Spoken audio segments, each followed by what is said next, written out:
आदाब, मैं हूं अरीबा खान और आप देख रहे हैं मैं मीडिया। बिहार के पूर्णिया में जलालगढ़ प्रखंड के जलालगढ़ गांव में एक 300 साल पुराना ढांचा है जो समय का पहिया घुमाकर इतिहास में झांकने पर मजबूर करता है।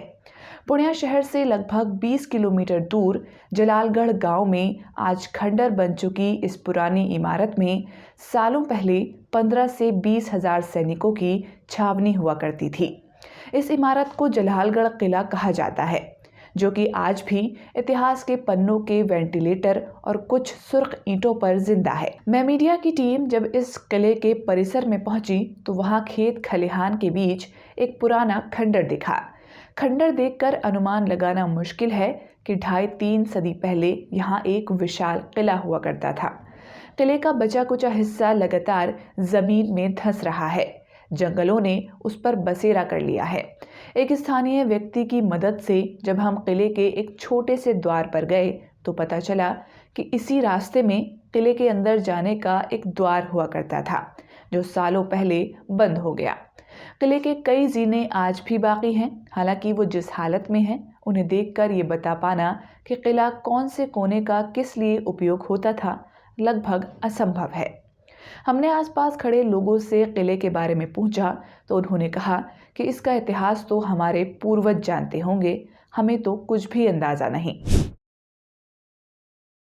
कोसी नदी के किनारे बना जलालगढ़ किला जहां स्थित है, वह जगह पहले एक टापूनुमा जमीन थी। धीरे धीरे नदी के सिमटने से सूखी रेतीली जमीन उभर आई और फिर 17वीं सदी में यहाँ एक विशाल किले का निर्माण करवाया गया। सन 1911 पूर्णिया जिले के आखिरी गजेटियर में जलालगढ़ जिले का इतिहास दर्ज है।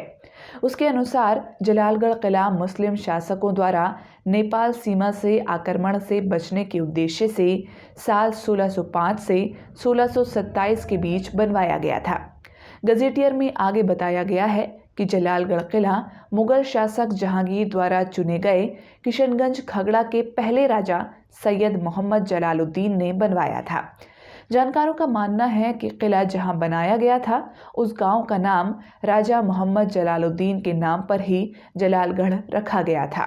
कुछ दूसरे इतिहासकारों की माने तो जलालगढ़ किला पूर्णिया के नवाब सैफ खान ने 1722 में बनवाया था, लेकिन ज़्यादातर मान्यता यही है कि जलालगढ़ किला 17वीं सदी की शुरुआत में ही वजूद में आ गया था। मशहूर इतिहासकार गुलाम हुसैन जैदपुरी 1788 में प्रकाशित अपनी किताब रियाजुस सलातीन में लिखते हैं कि बीरनगर के राजा के पास 15,000 का लश्कर था और उसके साथ साथ चकवार कबीला से ताल्लुक़ रखने वाले कुछ लोग राहगीरों को लूट लिया करते थे। यही कारण था कि मोरंग इलाके की सीमा पर जलालगढ़ किले का निर्माण करवाया गया था। सैफ खान पूर्णिया के फौजदार थे, उस नाते उन्हें जलालगढ़ किले का सेनानायक बना दिया गया था। कई वर्षों बाद खगड़ा के 7वें राजा सैयद मोहम्मद जलील इस किले के जागीरदार बने। उन्होंने बंगाल के नवाब सौतल जंग को टैक्स देने से मना कर दिया, जिसके बाद उन्हें सौतल जंग द्वारा कैद करवा दिया गया। तब से जलालगढ़ किला पर बंगाल के नवाब का कब्जा हो गया।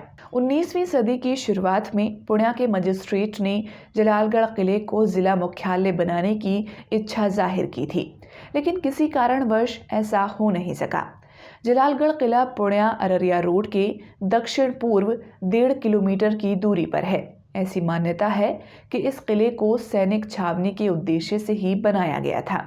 LSSOMLE के अनुसार उस समय गोरखाओं की बगावत का बहुत खतरा रहता था। शायद इसीलिए किले का निर्माण भी उस विशिष्ट जगह पर किया गया था।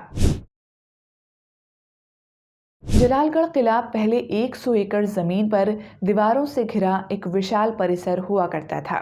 उस समय यह किला इंडो इस्लामिक वास्तुकला पर निर्धारित एक भव्य इमारत के तौर पर पूर्णिया की सबसे चर्चित इमारतों में से एक था।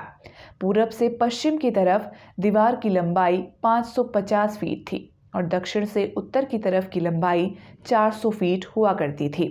दीवारों की चौड़ाई लगभग 7 फीट थी और ये दीवारें 22 फीट ऊंची बताई जाती हैं। किले का मुख्य द्वार पूर्व की तरफ खुलता था, जो करीब 9 फीट ऊंचा और 13 फीट चौड़ा था। किले का एक निकास द्वार भी था जो 7 फीट ऊंचा और 5 फीट चौड़ा हुआ करता था। ये द्वार दक्षिण की तरफ खुलता था। किले के द्वार पर काठ का भारी चौखट किवाड़ साल 1962 तक देखा गया था। किले के चारों ओर अर्धचंद्राकार कमरे हुआ करते थे। जब हम किले में पहुंचे तो हमें अर्धचंद्राकार कमरे जैसी बनावट नजर आई। जलालगढ़ किला पूर्वी तरफ कोसी नदी से निकट है और ऐसा माना जाता है कि इस नदी के द्वारा जलालगढ़ किले के शासक मुर्शिदाबाद के शासकों से संपर्क साधते और संचार लाभ उठाते थे। किंवदंती है कि परमान नदी खाता से इस किले तक एक सुरंग बनाई गई थी। लगभग 300 वर्ष बाद आज इस किले की न तो स्थानीय लोगों को खास जानकारी है और न ही बिहार राज्य के पुरातत्व विभाग की वेबसाइट पर जलालगढ़ जिले का कोई जिक्र मिलता है। आज के लिए इतना ही। देखते रहिए मैं मीडिया।